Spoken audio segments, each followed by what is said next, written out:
प्रधानमंत्री ji, Asianet, Suvarna news, Asianet news, Kannada Prabha और asianetnews.com से बात करने के लिए। 2014 और 2019 में बहुत डिसाइसिव विक्ट्री मिली आपको। फिर से आप वही बात कर रहे हैं कि डिसाइसिव विक्ट्री इस बार बहुत जरूरी है और आप उसमें इंडिया की ग्रोथ स्टोरी की बात करते हैं। ग्रोथ स्टोरी और डिसाइसिव विक्ट्री का क्या मेल है?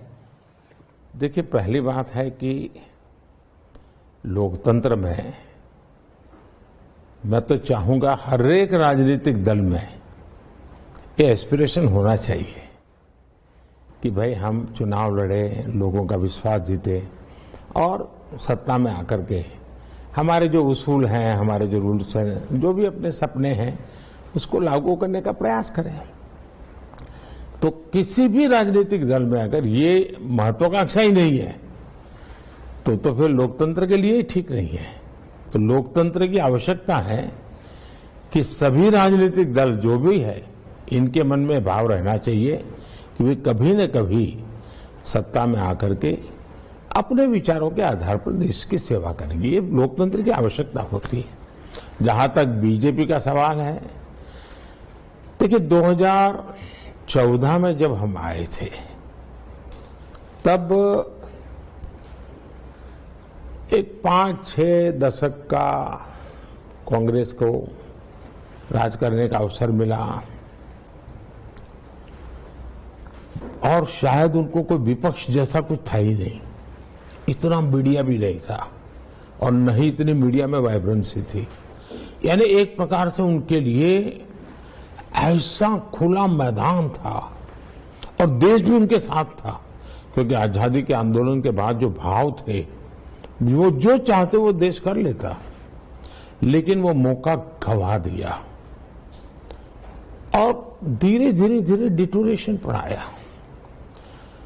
और उस परिस्थिति में 2013 में, जबकि मेरे पर एक आरोप था, इस आदमी को हिंदुस्तान का क्या पता है, इस आदमी को दुनिया का क्या पता है, ये सारे नकारात्मक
वो मौका गंवा दिया और धीरे धीरे धीरे डिटोरेशन पर आया। और उस परिस्थिति में 2013 में, जबकि मेरे पर एक आरोप था, इस आदमी को हिंदुस्तान का क्या पता है, इस आदमी को दुनिया का क्या पता है, ये सारे नकारात्मक मुद्दे होने के बावजूद भी लोगों ने हमें सेवा करने का अवसर दिया। और मैं कह सकता हूं कि 2014 वो उम्मीद का कालखंड था। लोगों के दिल में भी उम्मीद थी और मेरे मन में भी उम्मीद थी कि हम उनकी उम्मीदों को पूरा करें। और 5 साल में सरकार चलाना मतलब मैं शासन नहीं करता हूं, मैं सेवा करता हूं। सरकार चलाने का मतलब मैं पद पर बैठ करके मौज करने के पक्ष में नहीं हूं। मैं एक सामान्य नागरिक से भी ज्यादा मेहनत करने का प्रयास करता हूं लोगों के लिए। लोगों ने बड़े निकट से हमारी सरकार के कामों को देखा। 2014 में उम्मीद का वातावरण था, 2019 में ये एक प्रकार से विश्वास में पलट गया। जन सामान्य का इतना विश्वास, उसने मेरे भीतर एक नया आत्मविश्वास भर दिया। मुझे लगा कि हम सही दिशा में हैं। हम सबके लिए जो काम करने का, सबका साथ सबका विकास सबका प्रयास का मंत्र लेके चले हैं, उसको जमीन पर हम उतार पाए हैं। और उसका परिणाम ये आया कि 2019 का कालखंड एक विश्वास का कालखंड रहा। और आज जब मैं 2024 में देशवासियों के पास गया हूं, तो मेरा 13-14 साल का एक राज्य के मुख्यमंत्री नाते अनुभव, 10 साल का प्रधानमंत्री के नाते अनुभव, और इसमें किए हुए कामों के आधार पर मैं कह सकता हूं कि मैं इस बार गारंटी लेके गया हूं। यानी कभी उम्मीद, फिर विश्वास और अब गारंटी। और जब गारंटी होती है ना, तो बहुत बड़ी जिम्मेवारी होती है। और मुझे लगता है कि आज दुनिया में जो भारत का के प्रति भरोसा बना है, आखिर विश्व ने, हिंदुस्तान ने 30 साल तक अस्थिर सरकारों को देखा है। अस्थिर सरकारों ने देश का बहुत नुकसान किया है। विश्व में भी भारत का पूरी तरह देखने का नजरिया बहुत ही, एक प्रकार से कोई वैल्यू ही नहीं था। लेकिन स्थिर सरकार क्या कर सकती है, वो देश के मतदाताओं ने देखा है। और इसलिए मुझे लगता है कि 2024 ये चुनाव मोदी नहीं लड़ रहा है, बीजेपी नहीं लड़ रही है, देश की जनता का इनिशिएटिव है। देश की जनता 10 साल के अनुभव के आधार पर निर्णय कर चुकी है। और इसलिए ये चुनाव का उस अर्थ में अत्यंत महत्व है। तो अब जगह जगह जा रहे हैं मोदी जी, सभाएं कर रहे हैं, रैलीज कर रहे हैं, माहौल क्या लग रहा है आपको?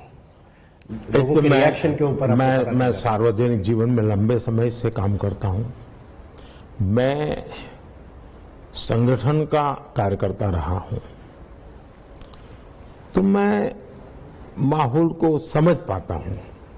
मैं कोई ज्योतिषी नहीं हूं, लेकिन उस वाइब्रेशंस को समझ पाता हूं। और उसके आधार पर मैं कह सकता हूं कि मैं जहां जहां गया हूं, और मैं कोई चुनाव के समय दौरा करने वाला इंसान नहीं हूं। मैं हफ्ते में नॉर्मली हर फ्राइडे, सैटरडे, संडे कहीं न कहीं जाता हूं।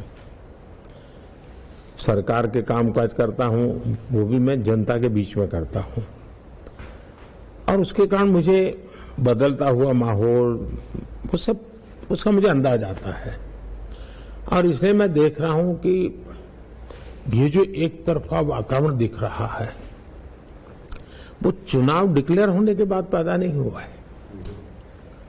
ये पिछले 10 साल में निरंतर बढ़ता गया है। और लोगों का अप्रत्याशित समर्थन। दूसरी तरफ मुझे बताइए सामान्य मतदाता है, आप ही अगर मतदाता है तो आप मतदाता के नाते वोट करने जाएंगे तो क्या सोचेंगे? पहले तो आप सोचेंगे कि ये देश किसको दे रहा हूं, किसके हाथ सुपुर्द कर रहा हूं। तो आप जो भी लोग दिखते हैं कंपैरिजन करेंगे, फिर आप तक नहीं इनको देश उनको सुपुर्द कर सकते हैं। क्यों? तो उनका ट्रैक रिकॉर्ड है, वो जो बात बताते हैं और जो करते हैं, उन सब के आधार पर एक मन बनता है। दूसरा, उनके हमारे साथी कौन है, हमारी सोच क्या है, हमारा एजेंडा क्या है, दूसरे स्टेज पर वो देखता है। औरों के कारनामे कैसे रहे, अनुभव कैसा रहा है, वो देखते हैं।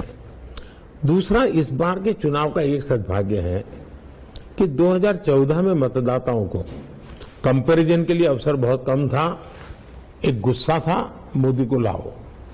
अब उनके पास कंपैरिजन, अच्छा भाई वो ऐसा करते थे, मोदी ऐसा करता है, वो ये गलती करते थे, मोदी ये गलती नहीं करता है, वो ये बुराई करते थे, मोदी नहीं करता है। और इसलिए अब कंपैरिजन के बाद वो नतीजे पर पहुंच रहे हैं।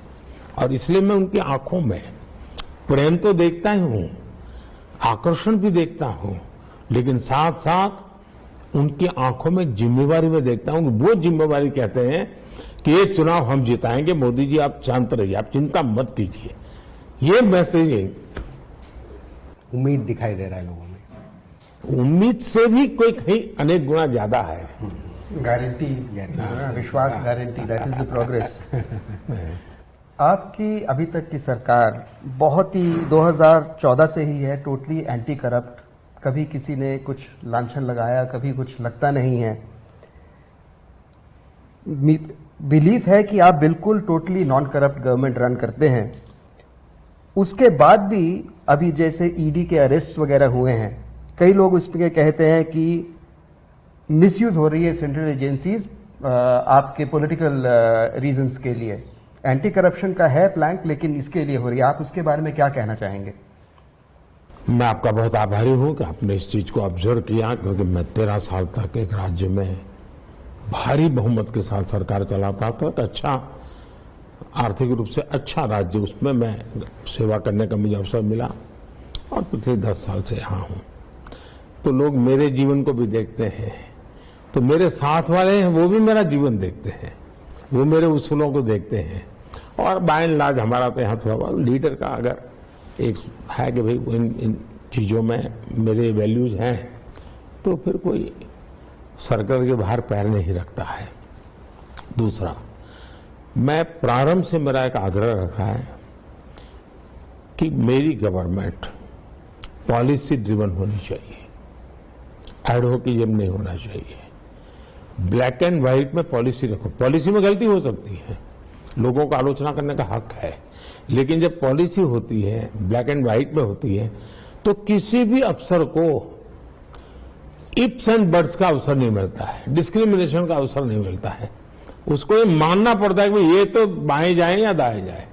और इसके कारण जो नागरिक है उसको भी लगता है भाई ये मेरे हक का है, मुझे मिलेगा, ये मेरे हक का नहीं मिलेगा, तो उससे एक विश्वास भी बढ़ता है। दूसरा, आपने देखा होगा हमने कुछ कदम भी उठाए। पहले रिक्रूटमेंट में क्लास 3 क्लास 4 के लिए सब इंटरव्यू होते थे। अब इंटरव्यू 30 सेकंड का होता था। मैं तो दुनिया में ऐसा कोई तेजस्वी तपस्वी देखा नहीं कि 30 सेकंड में तय कर ले कि ये अच्छा है और बुरा है। फिर मैंने कहा नो इंटरव्यू, लोग अपना जो भी बायोडेटा है इसके आधार पर अप्लाई करें और कंप्यूटर तय करेगा कि कौन योग्य लोग हैं। पहले 200 आएंगे कंप्यूटर से, उनको ऑर्डर दे दो। हो सकता है 2-4 लोग हमारी अपेक्षा से भी कहा जाएंगे, लेकिन कम से कम उसको ये तो लगेगा कि भाई मुझे तो ट्रांसपेरेंसी से मौका मिला है, मैं अपनी क्षमता बढ़ाऊं, मैं अपना काम करूं। और आज उसके कारण लोअर लेवल पे ऐसी कोई चीज, अब जैसे इनकम टैक्स असेसमेंट, सबसे ज्यादा शिकायतें रहती थी, करप्शन का अवसर तो वही होता है। हमने फेसलेस कर दिया, टेक्नोलॉजी कर दी। आज मुंबई की फाइल गुवाहाटी में देखी जाती होगी या चेन्नई में देखी जाती होगी या कोची में, किसी को मालूम ही नहीं है। और इसलिए वो मेरिट के आधार पर चीजें देखता है। तो लोगों का विश्वास भी बनता है और काम भी सर्विसेज में हमने डिजिटल अप्रोच लिया। ह्यूमन इंटरवेंशन को हम मिनिमाइज करने की कोशिश कर रहे हैं। अब जैसे हमारा जैम पोर्टल है, आप जैम पोर्टल पर आइए, सरकार को जो भी खरीदी करनी है जैम पोर्टल पे जाए, कोई कर और स्पीड भी होती है, क्वालिटी भी मिलती है। तो मैं समझता हूं कि ये हमारा जो ऑनलाइन मैकेनिज्म है, एक मल्टीफेसेटेड हमारी एक्टिविटी है, उन सारी चीजों का परिणाम है। अब जैसे हम किसी प्रधानमंत्री ने कहा था 1 रुपया भेजते हैं तो 15 पैसे जाता है, तो बीच में कोई न कोई पंजा तो खा ही जाता था। अब हम डायरेक्ट बेनिफिट ट्रांसफर कर रहे हैं, 1 रुपया भेजते हैं 100 पैसा पहुंचता है, तो सामान्य मानवी को भी लगता है मेरे हक का मुझे मिलेगा। तो उसके कारण अब मुझे बताइए, कोरोना के इतने बड़े संकट में भी देश पूरी तरह सरकार के साथ क्यों रहा? उसको विश्वास था कि संकट बड़ा आया है, लेकिन ये भी हमारी तरह मेहनत करते हैं तो इसका फायदा होता है। तो ईडी और सीबीआई के मिसयूज के बारे में कुछ सवाल उठ रहे हैं। मैं हैरान हूं जी कि कोई भी, अगर मान लीजिए रेलवे है, रेलवे में टिकट चेकर का एक पोस्ट है, अब कोई ये कहे कि भाई ये क्यों चेक करता है टिकट, क्या हम बेईमान है क्या? टिकट चेकर का दायित्व है कि टिकट चेक करना चाहिए उसने। वैसे आपने ईडी बनाया क्यों, सीबीआई बनाया क्यों? ये उनका दायित्व है।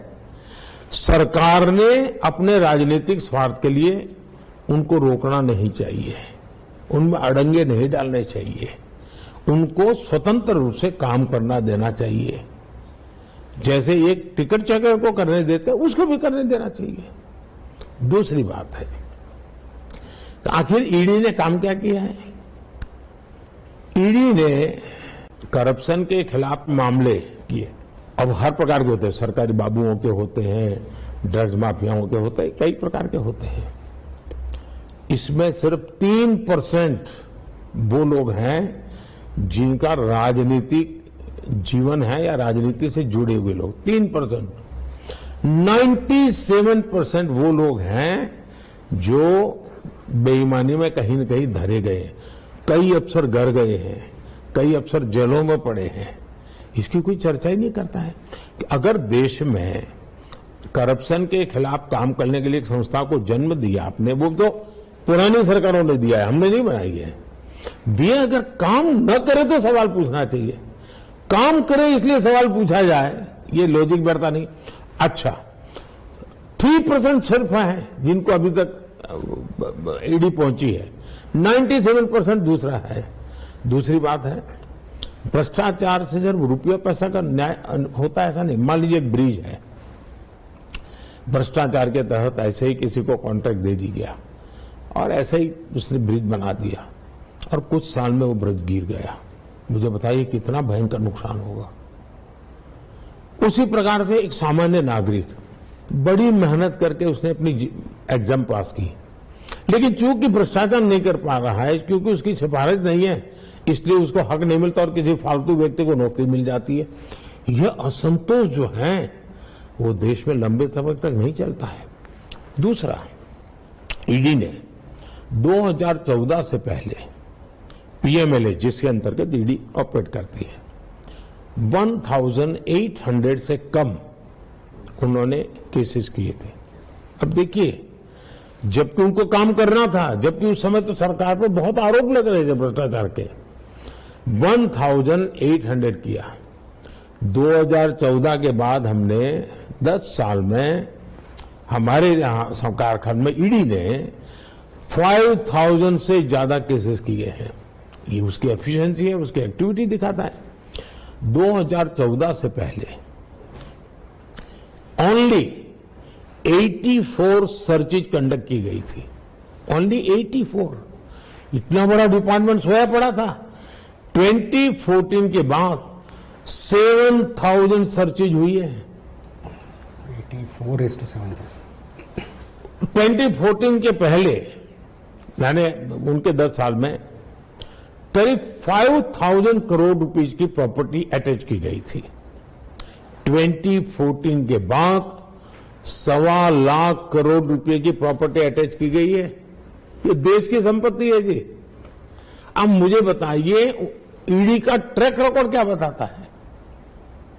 ईडी का ट्रैक रिकॉर्ड बताता है एफिशिएंसी, बड़े स्केल पर एक्टिविटी और स्वतंत्र रूप से। अगर हम देश में करप्शन हटाना चाहते हैं तो आपको जो संस्था जिस काम के लिए बनी है उसको आपने काम करने देना चाहिए। पॉलिटिशियनों ने ऐसी संस्थाओं को अंदर अपनी टांग नहीं अड़ानी चाहिए। और इसलिए भले मैं प्रधानमंत्री हूं, लेकिन मेरा कोई हक नहीं बनता है कि मैं ईडी के काम के अंदर रुकावट डालूं। क्लियर फोकस साउथ दिखाई दे रहा है मोदी जी, दक्षिण के राज्यों के ऊपर फोकस दिखाई दे रहा है आपका। मगर कर्नाटक में विधानसभा चुनाव घटे और आपने बहुत जमकर प्रचार किया, नतीजे उतने आप जैसे चाहते थे उतना ऐसे नहीं आए। तेलंगाना का ऐसे हुआ। अब 131 जो कॉन्स्टिट्यूएंसीज आते हैं उनमें से 50 से ज्यादा जीतने की उम्मीद रख रहे हैं। पॉसिबल लग रहा है? हमारे देश में एक नैरेटिव बना दिया गया बहुत समय से कि भाजपा यानी अपर कास्ट की पार्टी। रियलिटी ये है कि भाजपा में सबसे ज्यादा एससी हैं, सबसे ज्यादा एसटी हैं, सबसे ज्यादा ओबीसी, ये सारे हमारे, सबसे ज्यादा मेरे मिनिस्ट्री में ओबीसी हैं। फिर बना दिया कि भारत अर्बन पार्टी है। आज मेरी पार्टी का पूरा कैरेक्टर ऐसा है कि जिसमें ग्रामीण लोग सबसे ज्यादा है। फिर भाजपा का एक कैरेक्टर बना दिया कि ये तो बहुत ही पुरानपंथी पार्टी है, नया सोच ही नहीं सकती। आज डिजिटल मूवमेंट का नेतृत्व पूरा अगर दुनिया पे कोई करता है तो BJP rule Bharatiya Janata party की सरकार कर रही है। तो ये जो भ्रम फैलाए हुए हैं वो गलत है। दूसरा, आप तेलंगाना देखिए, तेलंगाना में हमारा जो वोट शेयर था, आज हमारा वोट शेयर डबल हो चुका है। 2019 में पार्लियामेंट के जो इलेक्शन हुए, ये लोगों को जानकारी दीजिए आप। 2019 के पार्लियामेंट इलेक्शन में साउथ में सिंगल लार्जेस्ट पार्टी बीजेपी है। सबसे ज्यादा सांसद बीजेपी के हैं। 24 भी होगी और मैं मानता हूं ये पहले की तुलना में वोट शेयर तो बहुत बढ़ेगा, सीटें भी बहुत बढ़ेगी, ये मैं मानता हूं। दूसरा, साउथ में जो सरकारें हैं उनकी पहचान क्या बन गई है? चाहे कांग्रेस हो, चाहे एलडीएफ हो, चाहे डीएमके हो, सब जगह पे क्या पहचान है? आज हम पुडुचेरी में सरकार में है। पुडुचेरी साउथ में है, पता होना चाहिए, हम सरकार में हैं। और आप अंडमान निकोबार, हमारा सांसद जीत करके आता है, जहां पर सबसे ज्यादा हमारे साउथ इंडियन भाई भी रहते हैं और बंगाली भाई भी रहते हैं। और इसलिए ये जो सिंप्लीफिकेशन हो रहा है, अब इनकी सरकारों का तरीका क्या है? पूरी तरह ये फैमिली रन सरकारें हैं। भ्रष्टाचार, आकंठ भ्रष्टाचार है जी। अब आप देखिए वहां हाल क्या है साउथ में। कांग्रेस के युवराज उत्तर से भाग करके दक्षिण में आश्रय लिया, उन्होंने वायनाड में निकल गए। इस बार उनकी हालत यह है कि वो इंतजार कर रहे हैं कि जैसे ही 26 तारीख को वायनाड का पोलिंग हो जाएगा, वे किसी और सीट की घोषणा उनके लिए होगी। वो दूसरी सीट की तलाश में है। ये पक्का लिख के रखिए मेरे शब्द। और मैंने एक बार घोषणा की थी पार्लियामेंट में कि उनके बड़े बड़े नेता अब लोकसभा लड़ने वाले नहीं है, वो राज्यसभा में जाएंगे। और मेरे कहने के 1 महीने के बाद उनके सबसे बड़े नेता को राज्यसभा से आना पड़ा, लोकसभा छोड़ देनी पड़ी। तो ये पराजय पहले से स्वीकार कर लिया है जी। और इसलिए मैं इस बार पूरी तरह आश्वस्त हूं कि, और मैं जब ये राम मंदिर को लेकर के मेरा अनुष्ठान चल रहा था, और जब मैं साउथ में अनुष्ठान के समय गया तो मैं देखा कि वहां पर जो लोगों का प्यार मैं देख रहा था, लोगों का विश्वास देख रहा था, वो मैं मानता हूं कि अनप्रेसिडेंटेड था। और अब मैं पक्का मानता हूं कि जो मिथ है वो टूटेगा। बहुत जल्द भारतीय जनता पार्टी को सेवा करने का अवसर भी मिलेगा और इस चुनाव में ज्यादा से ज्यादा हमारे प्रतिनिधि संसद में मेरे साथ काम करने के लिए आएंगे। वोट शेयर तो बहुत ही ज्यादा बढ़ेगा। कर्नाटक से आता हूं मैं और कर्नाटक के बारे में ही सवाल। कर्नाटक के कांग्रेस सरकार इस पर निर्भर है कि उन्होंने 5 गारंटी दिए हैं, 2,000 रुपए महिलाओं को जाती है। ये सब गारंटी स्कीम्स, फ्रीबीज आप कैसे देखते हैं मोदी जी? और इसमें खाली ये, क्या इंडिया ग्रोथ स्टोरी को सपोर्ट कर सकती है ऐसी freebies? Can India afford such freebies? और इस बार लोकसभा चुनाव में 1 लाख रुपए हर महिला को और 25 गारंटी की बात कर रहे हैं। How do you see this? ऐसा है कि उनकी क्या मजबूरी है वो जाने।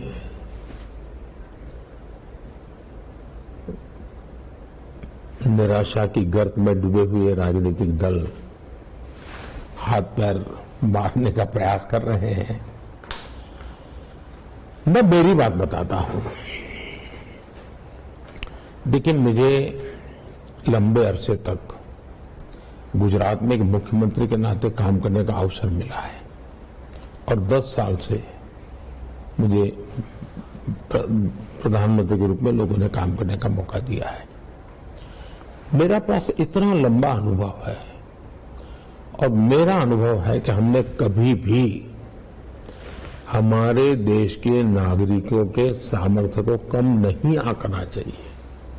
मैंने एक बार लाल किले से कहा कि भाई जो अफोर्ड कर सकते हो गैस की सब्सिडी छोड़ दें। इस देश में 1 करोड़ से ज्यादा लोग आए जिन्होंने गैस की सब्सिडी छोड़ दी।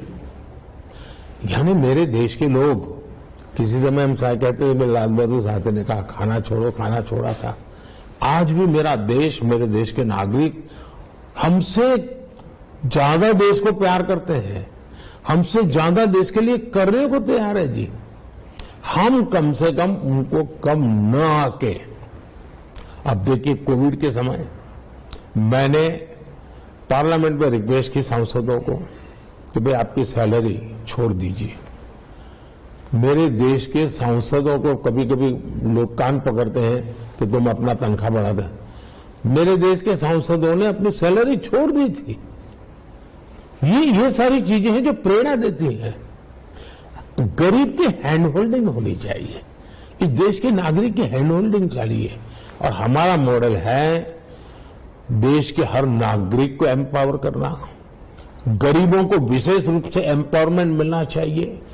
और देखिए, बहुत सी चीजें ऐसी होती है कि आप सिस्टमेटिक जनता पर का बोझ कम करना है सरकार का दायित्व है, ये कोई उपकार नहीं है, हमारा का दायित्व है। लेकिन उसके तरीके क्या? जैसे हमने जन औषधि केंद्र खोले, करीब 11,000 जन औषधि केंद्र खोले हैं और मैं 25,000 तक ले जाना चाहता हूं। जन औषधि केंद्र में करीब 2,000 दवाइयां मिलती हैं, करीब 300 से ज्यादा मेडिकल इक्विपमेंट मिलते हैं और 80% डिस्काउंट।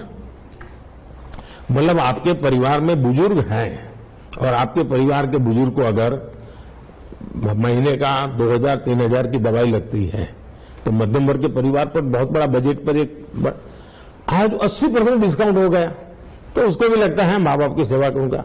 अब देखिए, बिजली बिल कम करने के लिए मैंने एलईडी बल्ब योजना लाई।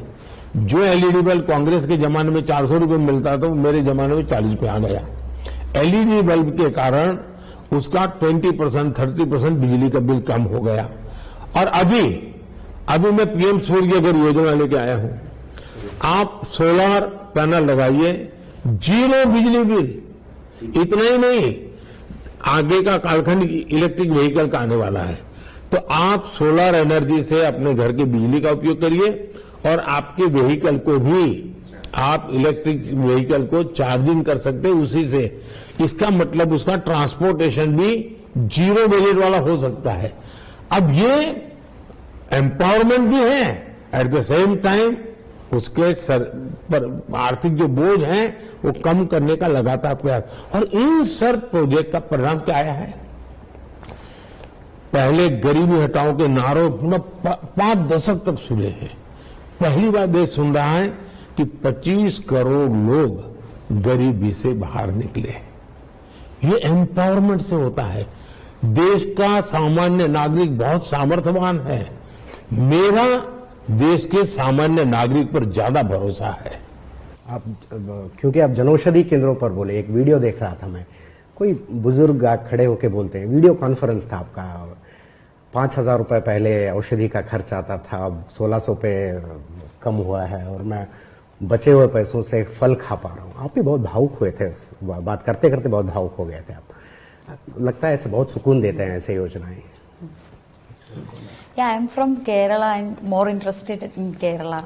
You seem to be more focused in Kerala than previous years, and whenever you come to Kerala, you focus on the cooperative sector and the looting of public money. It is, can I expect some actions or? पहली बात तो है कि Bharatiya Janata party और जनसंघ के जमाने से हम पूरे देश की सेवा करना चाहते हैं, देश के हर हिस्से की सेवा करने। राजनीतिक फायदा हो वहां करो काम, राजनीतिक फायदा न हो वहां न करो काम, ये हमारे सिद्धांत नहीं है। 1967 में जनसंघ का सबसे बड़ा राष्ट्रीय अधिवेशन केरल में हुआ था। क्या मतलब? हमारे लिए केरल सत्ता पाने के लिए एक मैदान है ऐसा नहीं है। हमारे लिए केरल भी वैसे ही सेवा क्षेत्र है और हम सेवा करते हैं और हम उतने ही लगन से पहले से कर रहे हैं।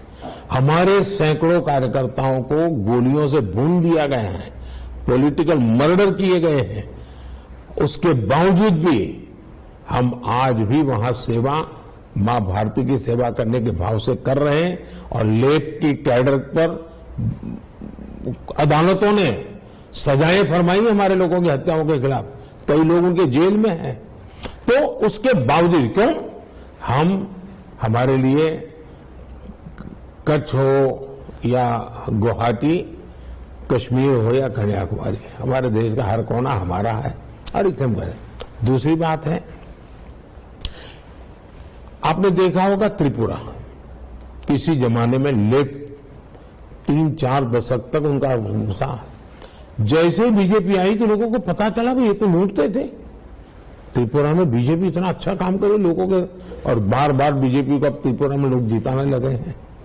वैसा ही केरल के अंदर इतना भ्रष्टाचार की गंध भरी पड़ी है, लेकिन इकोसिस्टम ऐसी बनाई हुई है कि कोई चीज बाहर आने नहीं देते हैं। और इसलिए इस चुनाव में जब गया, मैं कोऑपरेटिव को लेकर के इसलिए बोला हूं कि ये सामान्य मानवी के साथ बहुत बड़ा क्राइम है। ये इसको माफ नहीं किया जा सकता। गरीब परिवार बैंक में पैसा रखता है ना, तो उसको लगता है चलो ब्याज यहां ज्यादा मिलेगा, तो उसको लगता है कि भाई पैसा रखता हूं तो बेटी बड़ी होगी तो शादी करवा लूंगा, और बड़ी मेहनत से वो कमा करके उसको पैसा रखता है। फिशरमैन के पैसे हैं, किसान के पैसे हैं, मजदूर के पैसे हैं। और करीब 300 कोऑपरेटिव बैंक है जो पूरी तरह ये लेफ्टिस्ट लोग चलाते हैं, और करीब 1 लाख करोड़ रुपया केरल के गरीबों का, सामान्य मानवी का उसमें पड़ा हुआ है। अब आप उसमें देखिए कि इन्होंने क्या किया। उसके संचालन करने वालों ने उनके पैसों की चिंता नहीं की, बड़ी बड़ी प्रॉपर्टी खरीद कर ली। अभी एक बैंक में हमने जो कार्रवाई की तो उसमें करीब 90 करोड़ रुपए हमने अटैच किया है, और मैंने अभी लीगल एडवाइस में ले रहा हूं कि ये जो 90 करोड़ रुपए हैं, जिनके पैसे बैंक में थे, इनको वापस कैसे मिले। मैंने ईडी से भी आग्रह किया कि भाई हम देना शुरू करें, और जो लूट रहे हैं उनकी प्रॉपर्टी अटैच करें।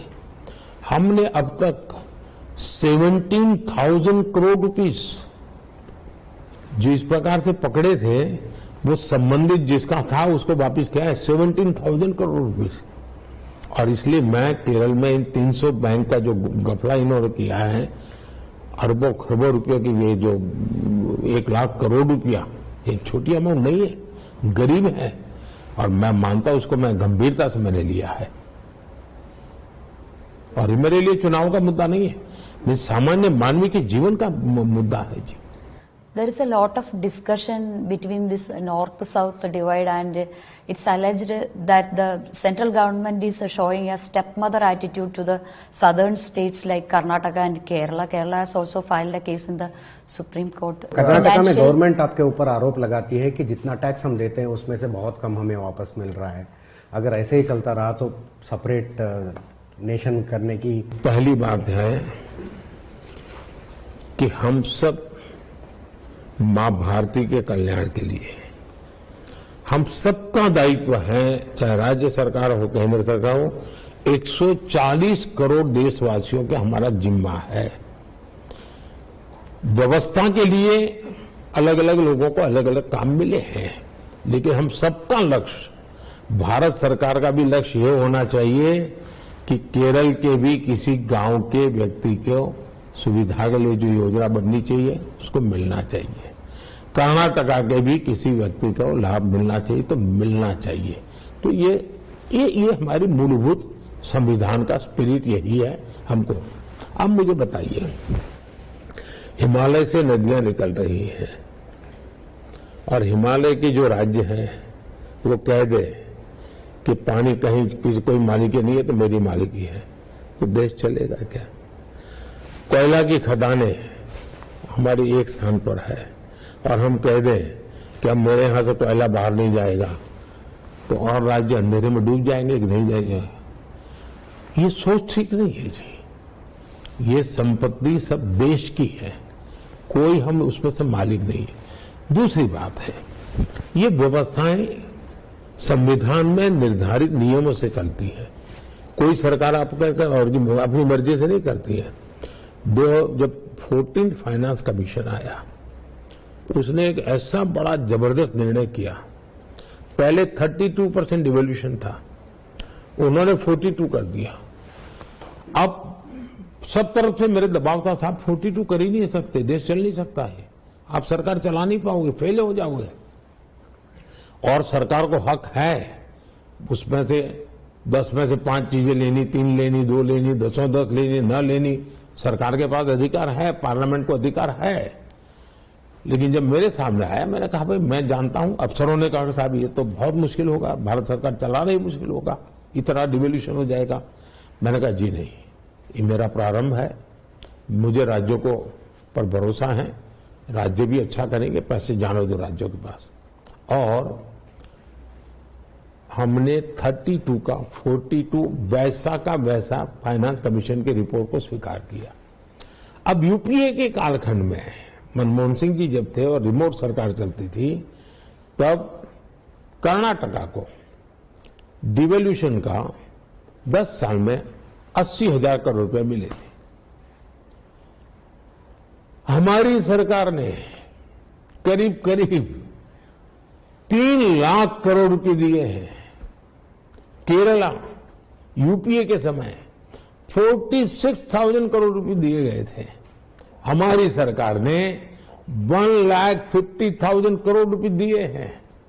अब ये आंकड़े तो बताते हैं, तमिलनाडु यूपीए के समय तमिलनाडु को 95,000 रुपए, तब की वो सरकार में पार्टनर थे। ये केरल वाले भी सरकार में दिल्ली में पार्टनर थे, हम नहीं बैठे थे, वो बैठे थे। उस समय करीब 95,000 करोड़ रुपया तमिलनाडु को मिला था। आज करीब करीब 3 लाख करोड़ यानी 2,90,000 करोड़ रुपीस तमिलनाडु को मिला है। ये आंकड़े बताते हैं कि ये झूठ फैलाया जा रहा है, राजनीतिक स्वार्थ के लिए नफरत का वातावरण पैदा किया जा रहा है। कोई भी और दुर्भाग्य है कि कांग्रेस पार्टी ऐसे लोगों के साथ बैठी है, जो नेशनल पार्टी है, जो 5-6 दशक तक देश चला चुकी है और ऐसी हरकतें और ऐसी गंदी प्रवृत्तियों में हिस्सेदार बन गई है। आपने अभी जिस तरह बात की, आपने समझाया कि फैलाया जा रहा है, वो ईस्ट वेस्ट डिवाइड की आजकल बहुत ही ज्यादा बात होने लग गई। आपने देखा है कर्नाटका में एक एमपी ने तो खड़े होकर कुछ कहा जैसे कि देश के बंटवारे की बात होने लगती है। आप इस तरह के बिल्कुल अजीब सी और इन सब चीजों को कैसे देखते हैं? How do you want to handle such strange comments that people make? पहली बात है, देश के राजनीतिक दल भारत के संविधान को समर्पित होने चाहिए और भारत का संविधान हम सबको देश की एकता और अखंडता का दायित्व देती है। अगर कोई इस प्रकार से प्रवृत्ति करता है, उसको उस राजनीतिक दलों ने बड़ी गंभीरता से लेना चाहिए।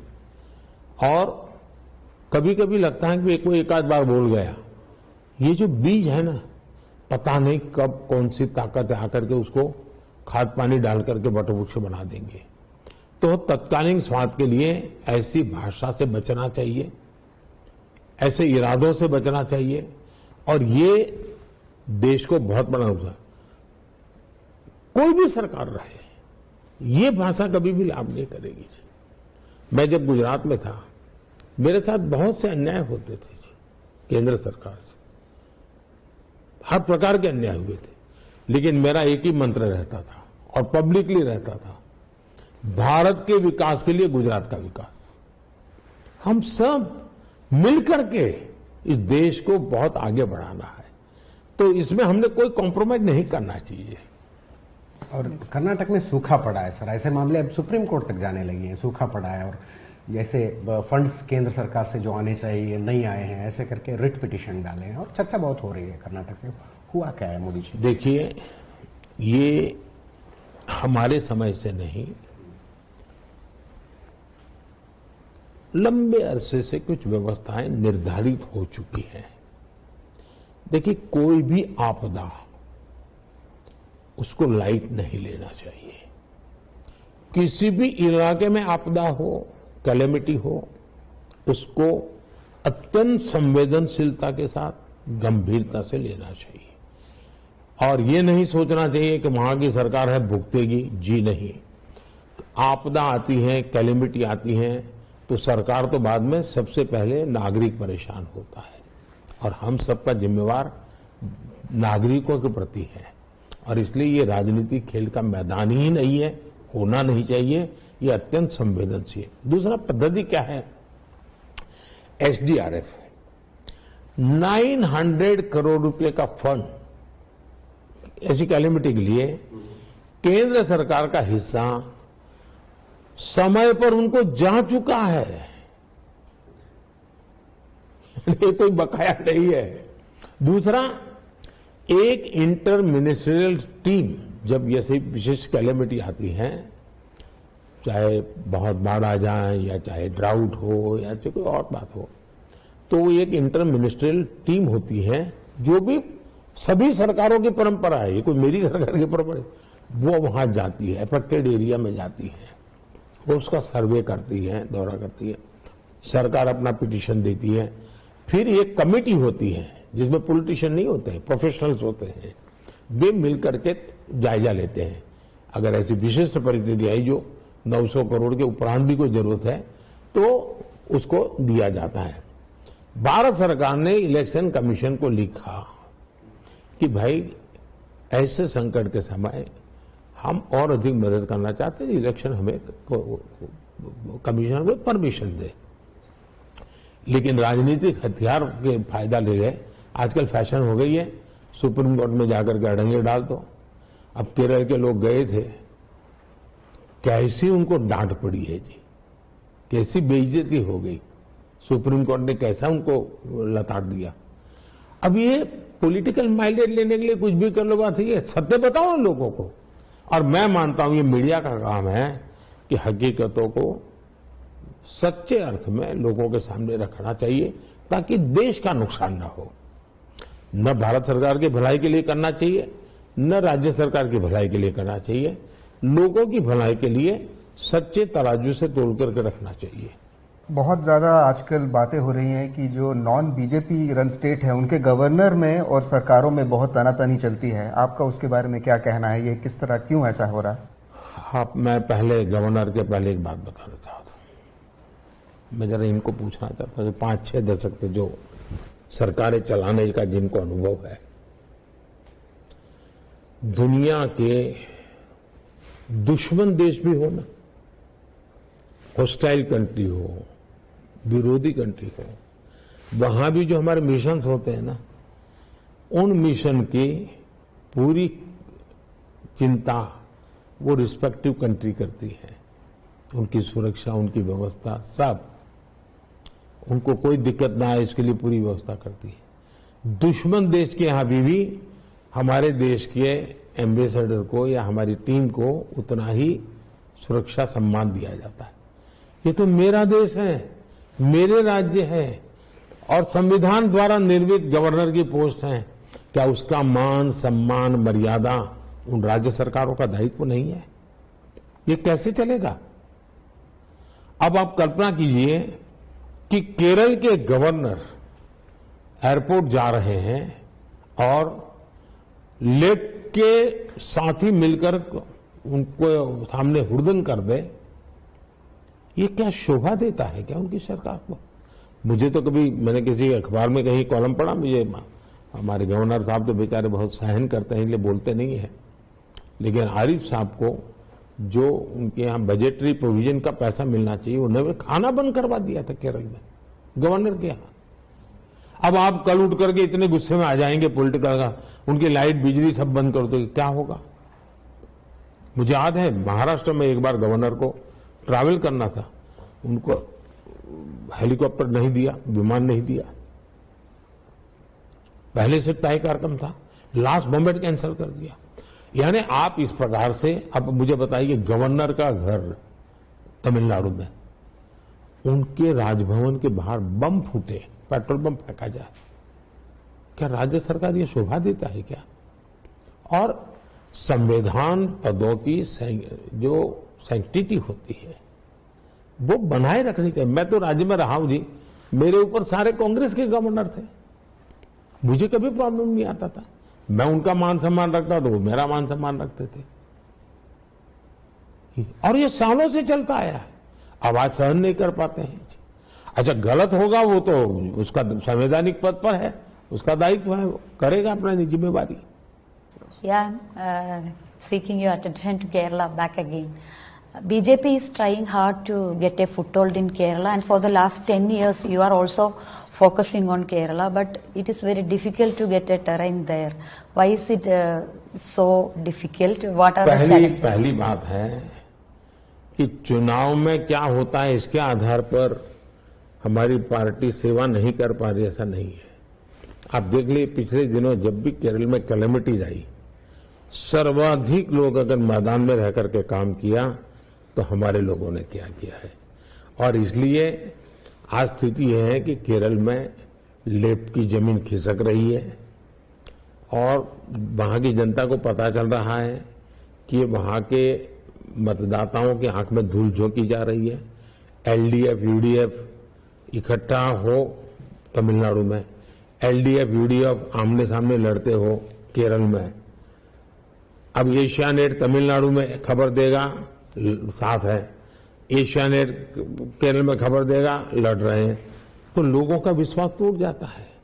2011 विधानसभा चुनाव एनडीए को 6% वोट मिला था। 2014 के बाद लोकसभा, विधानसभा, लोकल बॉडी, हर चुनाव में बीजेपी को करीब करीब 15% वोट मिल रहा है। मतलब हम लगातार प्रगति कर रहे हैं, लेकिन वही एक मापदंड नहीं है। हम जिस प्रकार से वहां के लोगों की सेवा करते हैं, भरपूर सेवा करते हैं, करते रहेंगे। और मैं मानता हूं कि गुड गवर्नेंस और नैरेटिव मिस इन्फॉर्मेशन, इसके बीच में लड़ाई है। इन्होंने अब हवा बना दी थी, कोविड में बहुत सफलता की, और सबसे ज्यादा लोग वहां मरे, फैल गए। तो आप मीडिया को कंट्रोल करके हवा फैला दोगे, इससे नीचे की स्थितियां सुधरती नहीं है जी। BJP is trying to reach out to the Christian minority in Kerala, but it is not getting the desired levels. What is the? पहली बात है कि भारतीय जनसंघ, भारतीय जनता पार्टी, हम समाज के सभी वर्गों को साथ लेकर के चलने वाली पार्टी है। हमें सैद्धांतिक रूप से समाज के सभी वर्गों का साथ लेकर के चलना, ये हमारा मूलभूत सिद्धांत है। अब देखिए, गोवा में कई दशकों से हमारी सरकार चल रही है, लगातार सरकार चल रही है, और वो क्रिश्चियन कम्युनिटी के मदद से ही चल रही है, उनके सहयोग से ही चल रही है।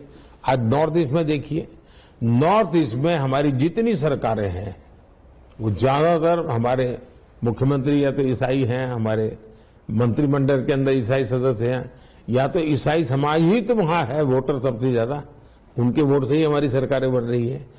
और इसलिए क्रिश्चियन समाज का हमारे से सहयोग नहीं है, ऐसा आरोप मैं क्रिश्चियन समाज पर नहीं लगा सकता हूं। हमारे प्रयत्न और ज्यादा करने चाहिए हमको, हम कर रहे हैं। अब केरला में बूथ से लेकर राष्ट्रीय स्तर तक हमारी लीडरशिप में क्रिश्चियन साथी हैं। क्रिश्चियन लीडर्स, बिशप्स, शायद साल में 5-6 बार मेरे से मिलना जुलना होता है। मेरे यहाँ क्रिसमस भी मैं बड़ा अच्छा फेस्टिवल करता हूँ। एलडीएफ यूडीएफ के झूठ से क्रिश्चियन कम्युनिटी तंग आ गई है और मेरे पास आकर के वो उन्हीं की शिकायत करते, बोले हमारे चर्चों के बीच में इतनी लड़ाई करवा दी है, हमारी चर्च की प्रॉपर्टी को इतना संकट में डाला हुआ है, आप हमारी मदद कीजिए। वो भारत सरकार से मदद चाहते हैं, ये मुसीबत में है, और मैं इतनी मुसीबत में वहां चर्च जी रहा है, उनकी मुसीबतें मैं देख रहा हूं, हम उसकी चिंता करने। अब जैसे फिशरमैन है, मैंने अलग अलग फिशरी डिपार्टमेंट बनाया है ताकि हमारे कोस्टल एरिया के लोगों की मदद हो सके। अब उसका स्वागत करते हैं लोग, और ये मेरी कोशिश है कि इस प्रकार के प्रयत्नों से उनकी आर्थिक स्थिति अच्छी बने, उनको मॉडर्न टेक्नोलॉजी का फायदा मिले, और ब्लू इकोनॉमी का जो मेरा क्षेत्र है उसमें भी उस समाज के काफी लोगों को फायदा होने की संभावना है। अच्छा, क्रिश्चियन समुदाय का स्वास्थ्य और शिक्षा क्षेत्रों से गहरा जुड़ाव रहा है।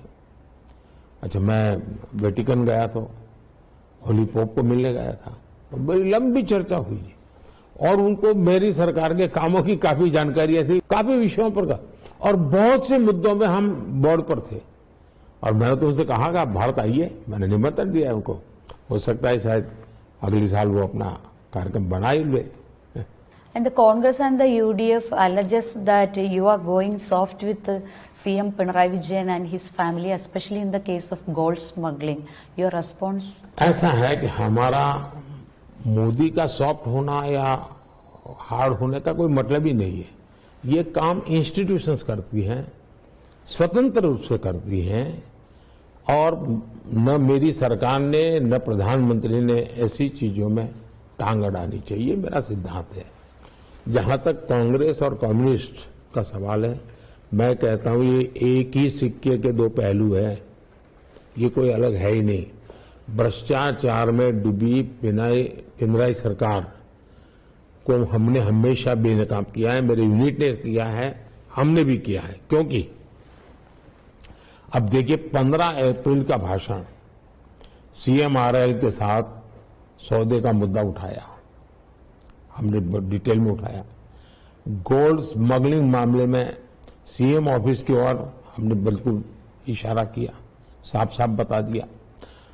कम्युनिस्ट पार्टी, दो बुराइयों के उस पर कभी पहचान नहीं थी, न परिवारवाद का आरोप होता था कम्युनिस्ट पार्टी पे, न भ्रष्टाचार का आरोप होता था। आज इन दोनों में केरल कम्युनिस्ट पार्टी औरों को भी उन्होंने पीछे छोड़ दिया है। यानी बिहार के कुछ राजनेता और जो बदनाम राजनेता है, उससे भी बुरा हाल परिवारवाद का केरल के कम्युनिस्ट पार्टी में दिखता है, उससे भी बुरा हाल दिखता है।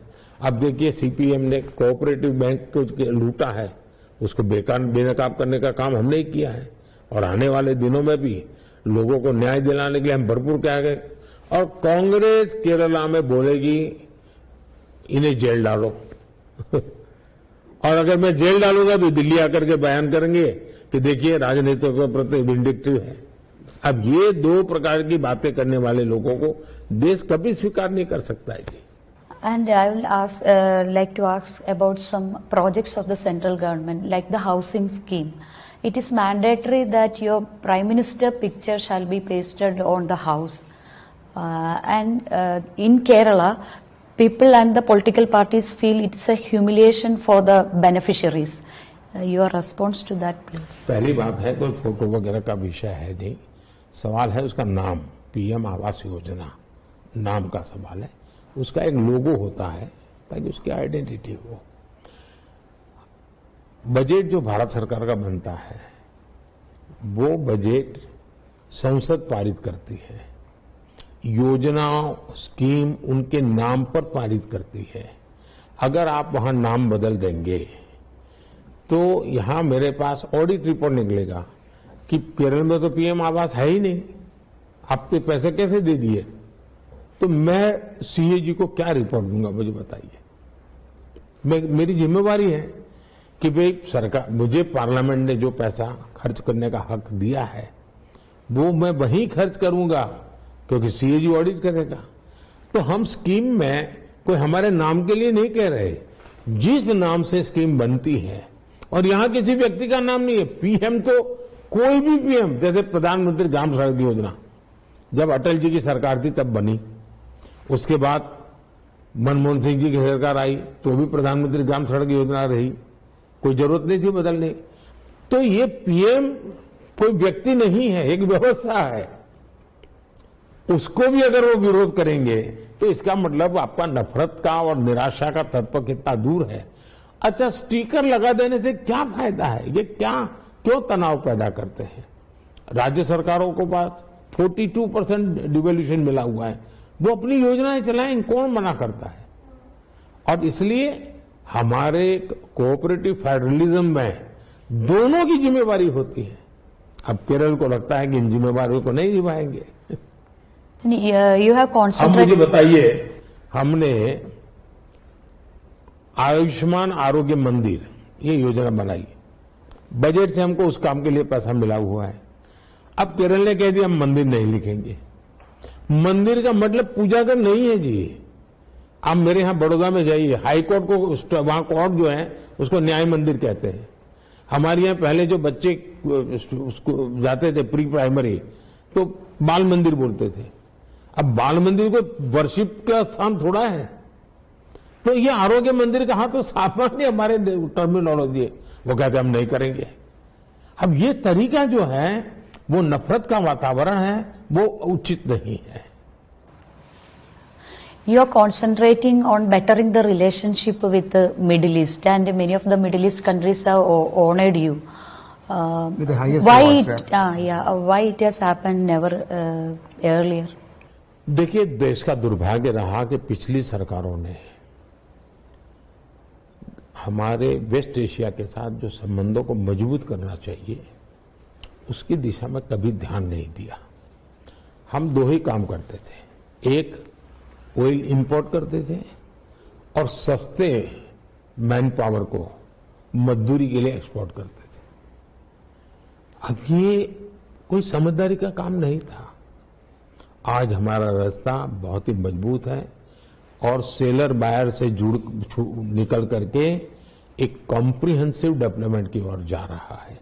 अब हमारा यूएई के साथ हमारा ट्रेड एग्रीमेंट हुआ है, यानी मल्टी डायमेंशनल एक्टिविटी ये हम आज कर रहे हैं।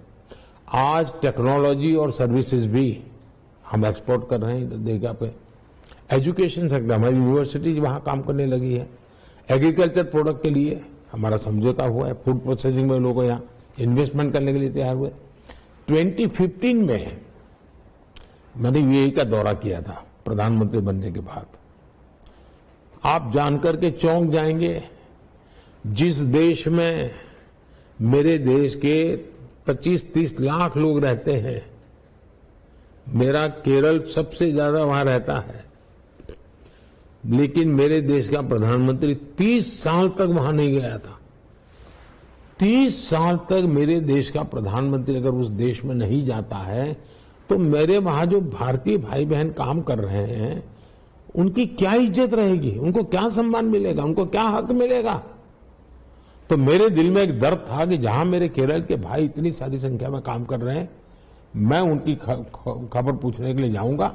और मैं गया और पिछले 10 साल में मैं 13 बार मिडल ईस्ट गया हूं, क्योंकि मैं मानता हूं कि इससे हमें हमारे लोगों को, अब जैसे कोविड के समय वहां से लोग भाग रहे थे, ये सभी देशों के लोगों ने मुझे मैसेज किया कि मोदी जी ये हमारे ही भाई हैं, आप चिंता मत कीजिए, कोविड में हम उनकी केयर करेंगे। और इन सभी देशों ने जैसे हम हमारे देश में कोविड के लोगों की केयर करते थे ना, वैसी केयर की। तो संबंधों का लाभ मेरे देश के नागरिकों को मिलना चाहिए और मैं दे रहा हूं। अब देखिए यमन में बहुत भारी बमबारी चल रही थी, बहुत बड़ी मात्रा में हमारे लोग थे, मुझे 5,000 लोगों को इवैक्यूएट करना था। ये संबंध थे ना, तो मैं बमबारी को रुकवाने में सफल हुआ और उस समय मैं उनको लेकर के वापस आया। 2023 में सूडान में भारतीय नागरिक दोनों, और वो तो वहां आंतरिक रूप से 2 फोर्सेस लड़ रहे थे, उनको हम निकाल करके सऊदी जेलों में हमारे ज्यादातर केरल के लोग थे, करीब 850 लोग, 850 लोग जेलों में सड़ रहे थे। मैंने सऊदी से बात की और मेरी रिक्वेस्ट पर 850 लोगों को उन्होंने बरी कर दिया, वो वापस हिंदुस्तान में आ गए, अपने परिवार के साथ रह रहे। कतर में 8 नेवी वेटरन्स को फांसी हुई थी। मैं वहां के राजा का आभारी हूं कि उन्होंने उनको पार्डन किया। तो हमारे संबंधों की ताकत होती है। मैं मानता हूं कि हमें, अब देखिए हज यात्रा, मैंने सऊदी क्राउन प्रिंस उस समय थे, आए थे, तो मैंने उनसे कहा, मैंने कहा भाई हमारी यहाँ जनसंख्या बहुत है, हमारे मुस्लिम भाई बहन को हज के लिए कोटा बढ़ाएं। मेरी रिक्वेस्ट पर उन्होंने कोटा बढ़ा दिया। यूएई में वहां के भारतीय समुदाय की मंदिर बनाने की इच्छा थी। मैंने यूएई को रिक्वेस्ट की कि हमारे लोग मंदिर बनाना चाहते हैं, सिर्फ जमीन चाहिए, आपको इजाजत चाहिए। उन्होंने इजाजत भी, जमीन भी दी और कंस्ट्रक्शन में जो भी मदद कर सकते हैं सुविधा की वो की, और भव्य मंदिर आज यूएई में बन गया। लाखों लोग वहां दर्शन यात्रा करने जाते हैं। अभी मुझे फरवरी में वहां उसका उद्घाटन के लिए जाने का मौका मिला। यानी मैं मानता हूं कि उन्होंने शायद कई देश हैं जिन्होंने मेरा सम्मान किया है, अवार्ड दिए। Highest civilian award, highest civilian award. और मैं कहता हूं ये मेरा नहीं है, 140 करोड़ भारतीयों का सम्मान है, और उसके कारण आज हमारा इतना संबंध बना है, और उसका लाभ, सबसे ज्यादा लाभ मेरे केरल के भाई बहन को मिल रहा है। संबंध तो दिखाई देते हैं, कोई आपको भाई बोलता है, कोई आपको फैमिली मेंबर बोलता है। ऐसे मिशंस कितने मुश्किल होते हैं मोदी जी? क्योंकि मेरा रुचि क्राइम रिपोर्टिंग में है, एक्सटर्नल इंटरनल डिफेंस में होता है। देखते हैं सब, यूक्रेन से बच्चे आ रहे तो बात करते थे कैसे आए, वो बोलते हैं बस तिरंगा दिखाए और छोड़ दिए हमें।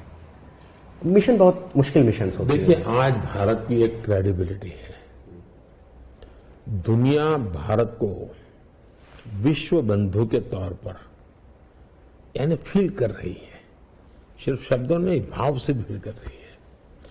और किसी भी संकट के समय भारत हमेशा फर्स्ट रिस्पॉन्डर रहा है। अब मैंने अभी कावेरी ऑपरेशन चलाया था, मेरे कर्नाटका के सबसे लोग वहां थे, सूडान से मुझे लाना था। उनको हक्की पिक्की बोलते हैं। हाँ, उन सबको हम लेकर के आए जी। और वो तो बेचारे ऐसा काम करते थे मेहनत का कि उनके लिए तो अगर रोजी रोटी बंद हो जाए तो क्या खाना वो भी मुश्किल था, लेकिन हम लेकर के आए। और इसलिए विदेश नीति का जो पर्सपेक्टिव है वो हमने पूरी तरह बदल दिया है। हमने हमारे नीति में हमारे डायस्पोरा को भी उतना ही महत्व दिया है जितने की हमारे डायस्पोरा की ताकत है, उसको हमने जोड़ना चाहिए।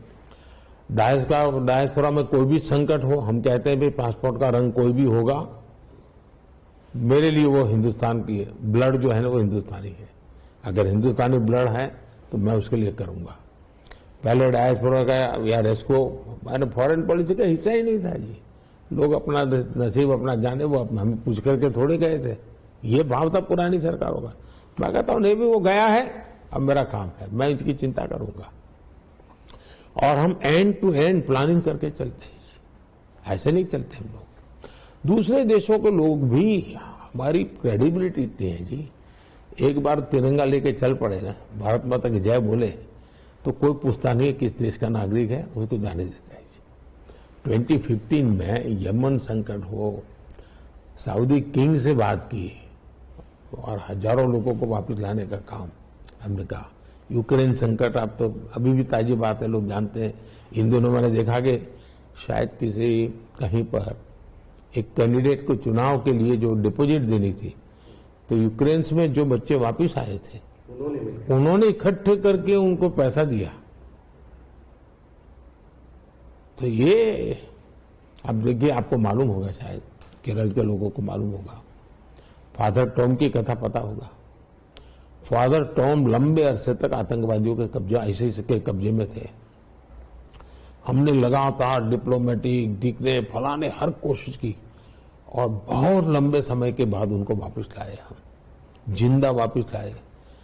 एक बंगाल की बेटी अफगानिस्तान में काम करती थी ईसाइयों के लिए, जूडी डिसूजा करके, उसका अपहरण हो गया था। अब एक बेटी का अपहरण हो तो हर को चिंता रहती है, हमारे लिए भी चिंता थी, पता नहीं इसके साथ क्या होगा। महीनों तक वो आतंकवादियों के कब्जे में रहेगी। हमने हर प्रकार के हमारे संबंधों का उपयोग किया, हम उसको सुरक्षित घर लेकर के आ गए। एक फादर प्रेम थे, उस फादर प्रेम को भी उसी प्रकार से, वो तो लंबे अरसे तक रहे थे। और जब फादर प्रेम मुझे मिलने, मैंने उनके घर फोन किया कि उनकी बहन ने उठाया, मैंने कहा आपके भाई आज दिल्ली पहुंच जाएंगे, तो वो मानने को तैयार नहीं थी, क्योंकि तब तक हमने सिगरेट रखा था। वो मानने को तैयार नहीं थे कि अब तो हम तो सोच रहे थे अब तो जिंदा कभी आएगा ही नहीं। तो ये जो संबंध है उसका उपयोग हम अपने व्यक्तिगत लिए नहीं करते हैं जी। मेरे देश के नागरिक दुनिया में है, उनके लिए लगना चाहिए कि देश मेरे साथ खड़ा है, ये बहुत जरूरी होता है जी। पहले हम सोचते थे विदेश नीति से आम आदमी का कुछ लेना देना नहीं है, सोच ऐसा रहता है, हमसे क्या लेना देना।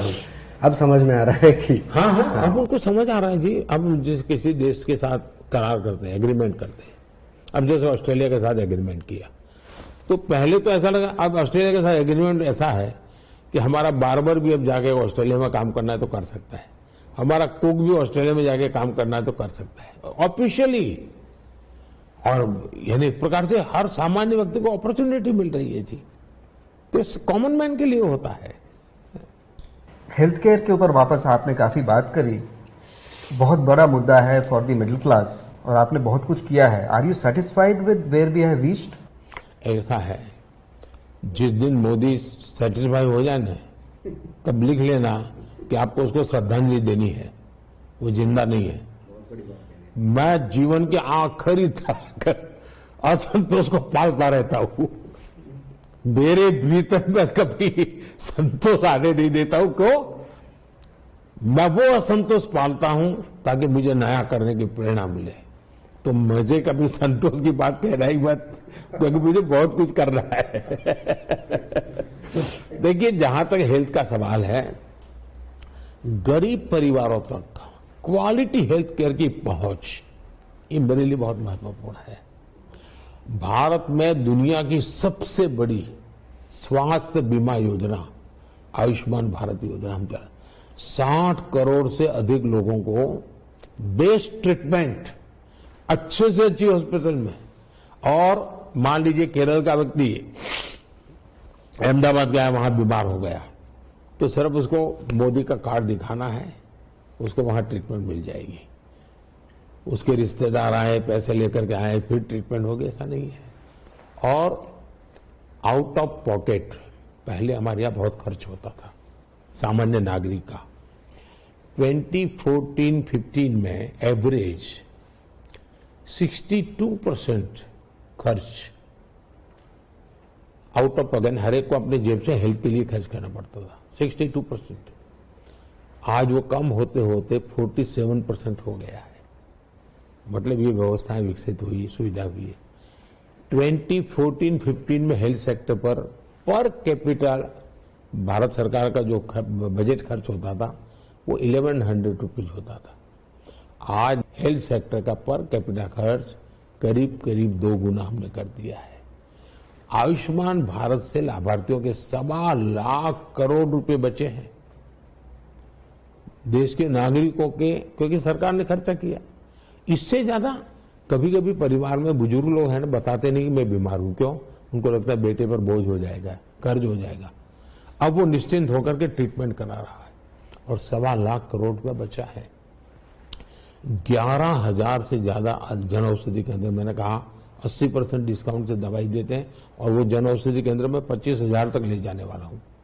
70 वर्ष से ऊपर के लोगों के लिए मैंने इस बार घोषणा पत्र में कहा, किसी भी आर्थिक बैकग्राउंड का हो, कोई भी सामाजिक, हिंदुस्तान का कोई भी नागरिक जो 70 साल से ऊपर है, उसको अब आयुष्मान कार्ड मिलेगा। उसकी हेल्थ की पूरी जिम्मेवारी, इलाज की जिम्मेवारी भारत सरकार लेगी।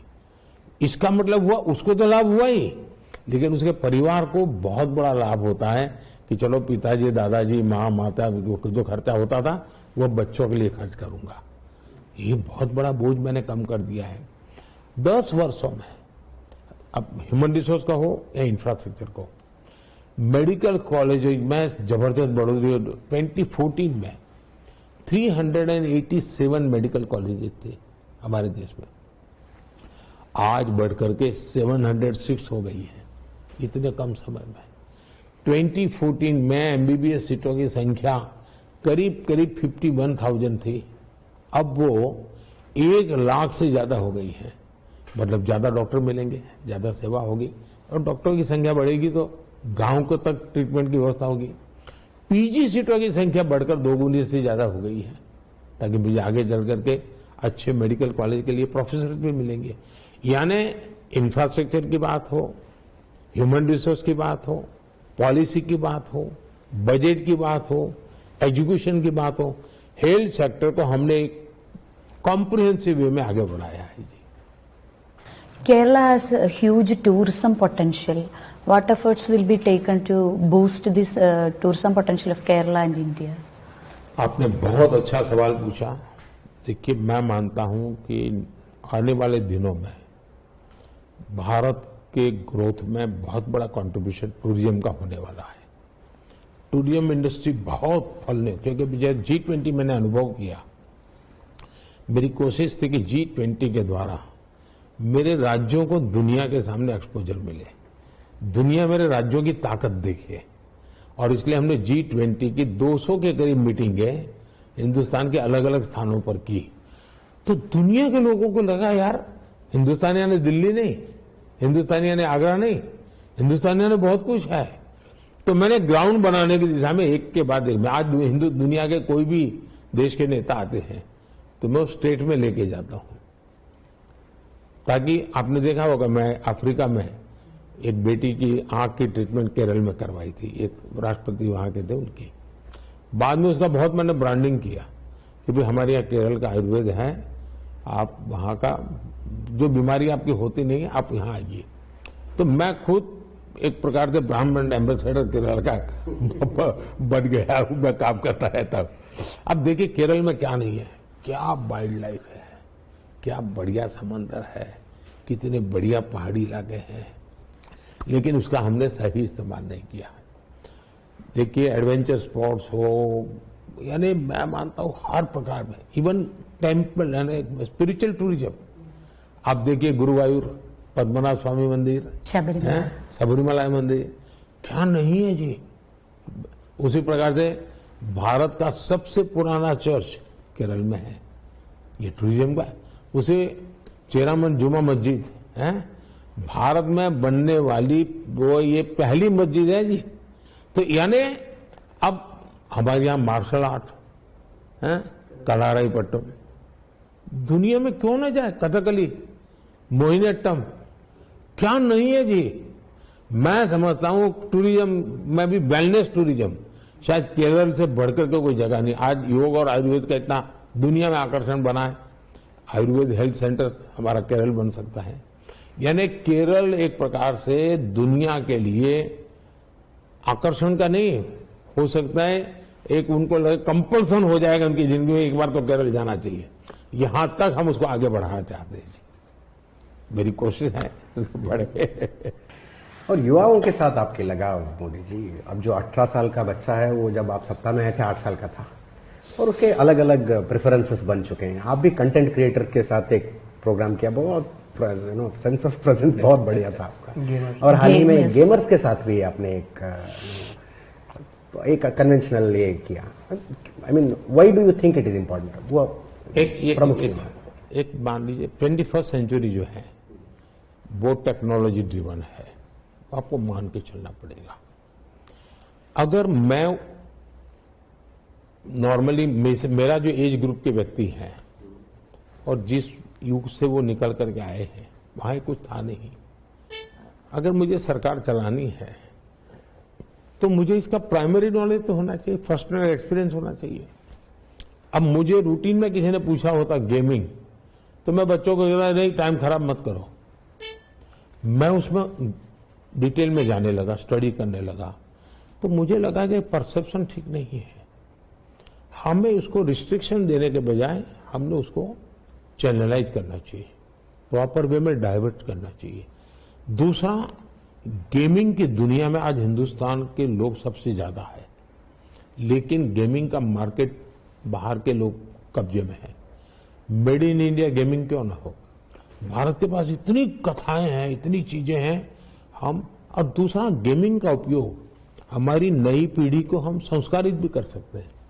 उसको हम जैसे स्कूल कॉलेज में आजकल उनको एक प्रोजेक्ट देते हैं बच्चों को कि भाई ये तुम्हारा असाइनमेंट है, एक हफ्ते में करके लाओ, तो बच्चा बेचारा स्टडी करता है। गेमिंग में ऐसा असाइनमेंट दे सकते हैं और वो अच्छे रिजल्ट आ सकता है। अब आपके शायद कर्नाटका में ही गेमिंग वालों ने एक नदी के गंदगी को लेकर के एक गेम बनाई थी और उसकी सफाई का, तो मुझे वो बहुत अच्छा लगा था। तो मैं समझता हूं उसके कारण लोग जुड़े, ऑनलाइन जुड़े कि हाँ भाई एक नदी गंदी हुई है तो उसको साफ ऐसे किया जाएगा, एक के बाद एक स्टेप करते गए। अब हो सकता है वो उनके संस्कार बन जाए और वो नदी साफ भी करे। तो बहुत सारी अच्छी यानी अच्छी हैबिट्स के लिए, अच्छी सोच के लिए हमें एक अहेड ऑफ द कर्व सोचने की जरूरत होती है। और मैं खुद उनको मिला, उनके साथ मैंने समय बिताया। मैंने उनको कहा मैं एक स्टूडेंट की तरह समझना चाहता हूं, बताइए मुझे, और मुझे इसमें कोई संकोच नहीं होता है और मैं देखता हूं उसका पोटेंशियल है। अब मैं आने वाले दिनों में उस पर सोचूंगा। दूसरा, मेरा अपना स्वयं का मत है कि मैं एक प्रकार से बंधी हुई सोच वाला इंसान नहीं हूं, बंधी हुई जिंदगी जीने वाला इंसान नहीं हूं। मैं नई चीज सीखना, नया चीज प्रयोग करना, ये मेरे फितरत है। अब 2012 में पहली बार मैंने पॉलिटिकल लाइफ में आई वॉज शायद से फर्स्ट पर्सन जिसने गूगल हैंगआउट किया था। वो गूगल हैंगआउट का उस समय तो कोई पता ही नहीं था। फिर मैंने एक 3D होलोग्राम्स किया था, वो देखा था मैं। 3D होलोग्राम दुनिया के लोग, मैं जब भी उसके बाद जाता, मुझे दुनिया का कोई राजनेता ऐसा नहीं होगा जिसने मुझे पूछा नहीं कि 3D होलोग्राम है क्या, करते कैसे हो। और बोले ये जो नाच गान वाले होते हैं वो डांसिंग वगैरह उसमें तो कर लेते हैं, ये कैसे करते हैं आप। जब मैं उनको बताया कि मेरा इतना बड़ा देश है, इतनी लैंग्वेज, अब जैसे आप देखिए मेरा नमो इन कन्नड़ा, नमो इन मलयालम, नमो इन तमिल, तो मैं एआई का उपयोग कर रहा हूं इन दिनों। और मेरा ऐप भी एआई का यूज अपनी तरह का बेहद खास ऐप है। इवन आपके मेरी फोटो आपके साथ कभी निकली होगी, आप नमो ऐप पर जाकर के एआई टूल का मेरा उपयोग करोगे और अपनी खुद की फोटो लगाओगे तो मेरे साथ जितनी फोटो है आपकी पिछले 30-40 साल की सारी फोटो एक साथ आपको मिल जाएगी। तो मैं एआई का उपयोग करता हूं।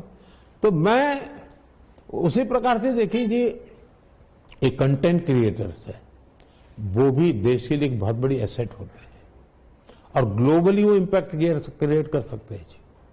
और तो मुझे उनके सामर्थ्य को जानना चाहिए, फर्स्ट हैंड जानना चाहिए। अच्छा, एक बहुत बड़ी इकोनॉमी भी है, मैं चाहता हूं देश के ग्रोथ में वो भी अपना रोल करें। और स्वाभाविक है कि ये यंग जनरेशन से जुड़ी है, तो मुझे भी अपने आप को उसी उम्र के लेवल पे ले जाकर के तैयार करना पड़ता है। देश में वीआईपी कल्चर की तो बहुत लेगेसी है और आई हैव नोटिस्ड उसके बारे में काफी बात होती है। कैसे उसको खत्म किया जाए, आपका क्या कहना उसके बारे में?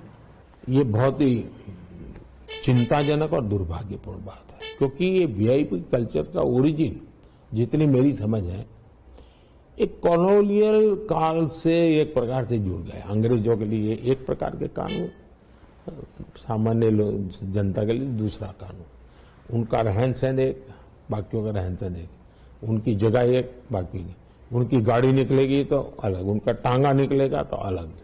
ये एक प्रकार से, और अंग्रेजों के जाने के बाद ये सब जाना चाहिए था, लेकिन नहीं गया। हमारे नेताओं ने उसको जारी रखा। अब मैं जब आया तो मैंने पहला काम किया, 9 लाल बत्ती।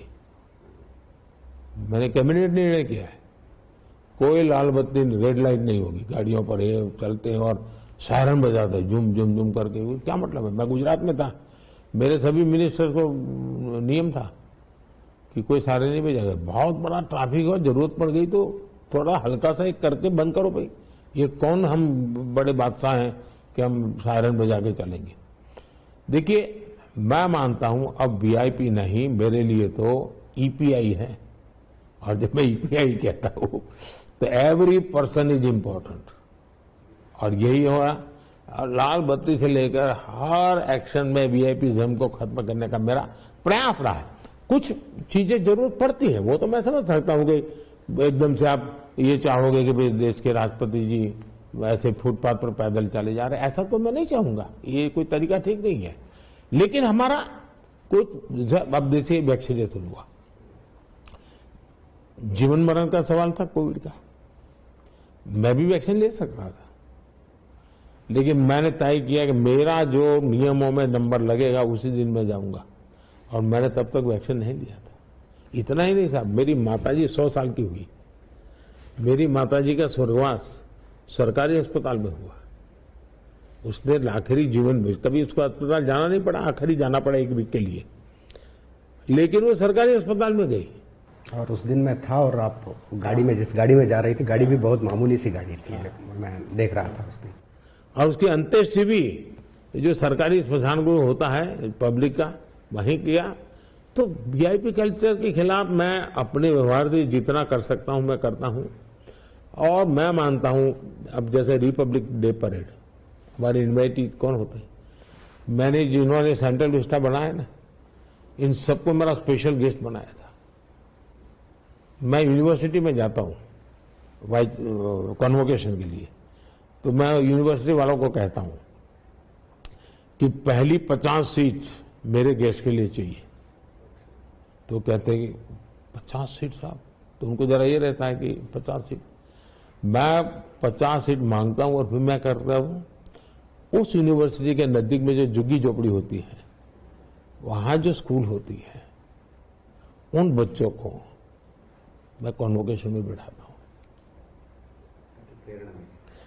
Seeing is believing. उसी समय उसके मन में होता है, मैं भी कैसे ऐसा टोपा पहन के जाऊंगा, मैं भी ऐसा कुर्ता पहन के जाऊंगा, मैं भी ऐसा सर्टिफिकेट लूंगा। ये मैं संस्कार करता हूं। तो मेरे लिए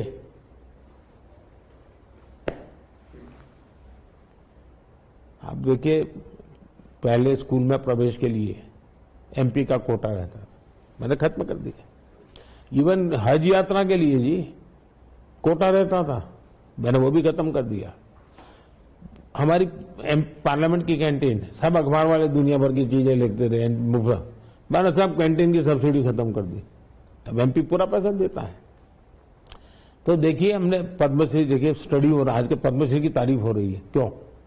ऐसे ऐसे लोगों को मैं खोजता हूं जी। ये पीपल्स पद्मा बनना चाहिए, वरना पहले ज्यादातर पद्म दिल्ली में ही जाते थे, वो वही जो नेताओं का परिचय रहता था उन्हीं को जाता था। सब बदल दिया हमने। तो ये एक बहुत बड़ा रिफॉर्म है ये जी, समाज जीवन की ताकत का एक बहुत बड़ा, और इसमें राजनीति नहीं है जी। इतना बड़ा देश है। अब जैसे मन की बात आप सुनते होंगे, मैं उन छोटे छोटे छोटे लोगों की जिंदगी को जो भी मेरे पास जानता हूं, मैं उसको एम्पलीफाई करता हूं, दुनिया के सामने बताता हूं मेरा देश, उसकी ताकत। मोदी जी, चुनाव टाइम में इतना समय निकाल के हमसे बात करने के लिए आपका बहुत बहुत धन्यवाद। मैं ईशान्य का बहुत आभारी हूं। और केरल का चुनाव महत्वपूर्ण है, उस प्रकार उस समय केरल की महत्वपूर्ण चैनल से बात हो, कन्नड़ा की महत्वपूर्ण अखबार, आप सब यहाँ आए, मैंने अपनी बातें बताने का प्रयास किया है। लेकिन मैं मतदाताओं से प्रार्थना करूंगा कि चुनाव को सामान्य न लें, ये बहुत ही महत्वपूर्ण चुनाव है। गर्मी बहुत है, फिर भी मतदान अवश्य करें। मैं सभी राजनीतिक दल के कार्यकर्ताओं को कहूंगा, इन चुनावों के दिनों में मैंने देखा पत्रकारों की सबसे ज्यादा दौड़ धूप होती है, सबसे ज्यादा फील्ड में दौड़ते हैं।